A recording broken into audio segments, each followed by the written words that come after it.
Միգրենը պարզապես գլխացավ չէ։ Այն դասվում է աշխարհի ամենատարածված նյարդաբանական խանգարումների շարքին եւ ազդում է միլիոնավոր մարդկանց կյանքի որակի վրա։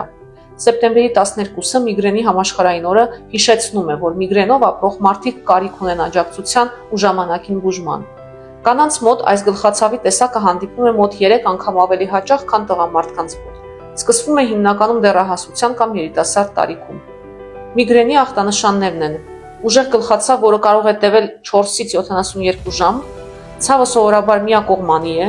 սրտխառնոց, երբեմն փսխում, լույսի, ձայնի, հոտերի նկատմամբ զգայունություն,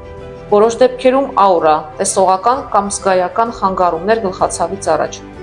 Միգրենի առաջացման հստակ պատճառները մինչև պարզ չեն, բայց համարվում է, որ դրանք կապված են գլխուղեղի անոթների եւ նյարդային համակարգի գործունեության խանգարումների հետ։